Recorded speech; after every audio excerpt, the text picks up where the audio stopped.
This is The Scoop for Wednesday. I'm Sean Canan with the WMNF News headlines. A federal appeals court will hear arguments in January in a battle over Florida's restrictions on treatments such as puberty blockers and hormone therapy for people with gender dysphoria.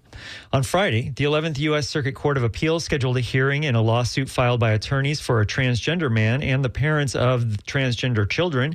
The hearing will be held in Miami. In June, a U.S. district judge issued an injunction against the restrictions, which were approved by Governor Ron DeSantis and the Republican-controlled legislature in 2023. After a series of hurricanes left beaches and sand dunes flooded, sea turtle nesting season was cut short. But conservationists still documented more nests in Pinellas County than last year. The Clearwater Marine Aquarium's Sea Turtle Conservation Program Manager, Carly Oakley, was a guest yesterday on WMNF's Tuesday Cafe. In our area of beaches, we were able to see 3 different species. That's one of the first times we've actually ever been able to do that here at Clearwater Marine Aquarium. So normally we primarily see loggerhead species, which does make up a majority of our nests. This season, we are also able to document 2 green sea turtle nests and also our very first leatherback sea turtle nest. So the first time ever, a leatherback sea turtle nest. Do we know if those eggs hatched? Yeah, so we got to go up to it first thing in the morning. That's when we first started to see the boil or where the hatchlings started to erupt at the surface. So a first few of them, they didn't hatch within the time frame that's provided to us by FWC. So we were able to collect those and bring them back to the Clearwater Marine Aquarium just for the rest of the day. We did go back at the nighttime, and while we were releasing those hatchlings, we were actually able to see the entire nest hatch out and go to the water by itself. So that was definitely unique for us as well, that we got a little extra present on top of not only getting to see the hatchlings, but also getting to see the entire nest hatch out. That was Clearwater Marine Aquarium's Sea Turtle Conservation Program Manager, Carly Oakley, speaking yesterday on WMNF's Tuesday Cafe. You can watch this full interview on WMNF.org.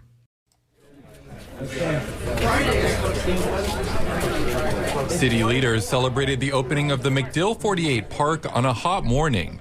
Tony Mulkey is Tampa's Parks and Recreation Director. This park is not just a park. It's not just a place for recreation to get out, enjoy nature a little bit, a break from the city. That urban relief and that natural habitat restoration is so important, but it also serves a function for resiliency and sustainability. The park also will alleviate flooding by storing stormwater runoff in a pond, and it will treat the runoff and remove pollutants to improve water quality. But to make the park, unhoused people were moved. Gene Strohmeyer, president of the Inner Bay South of Gandy Neighborhood Association, says the Tampa police helped, quote, clean the site of homeless people. Nobody would come in because there's homeless here and whatnot. Once I became the neighborhood association president, we started cleaning up the homeless. This year, Governor Ron DeSantis signed a law banning unhoused people from sleeping in public. The park is open now, and the stormwater project should be fully completed by next spring. Chris Young, WMNF News, Tampa. The University of South Florida Tampa campus broke ground recently on its new football stadium. The cheers and clapping are just a taste of what it will sound like once it opens. Board of Trustees Chair Will Weatherford says the first time he announced the stadium 3 years ago, he had no plans in sight. Maybe we should have a plan before we go out publicly and tell people we're going to build a $400 million building. And I have to say, sometimes in life, you just have to speak things into existence. The new Bulls Stadium has a price tag of $340 million. USF Athletics Director Michael Kelly says 30 years ago he thought the stadium would be great for the university, but then wasn't the right time. Now it is. A home of our own will be built. Football and lacrosse will be played here. Fans, students, alumni, and the community will gather here. Championships will be won here. The 35,000-seat stadium is scheduled to open at USF in the fall of 2027.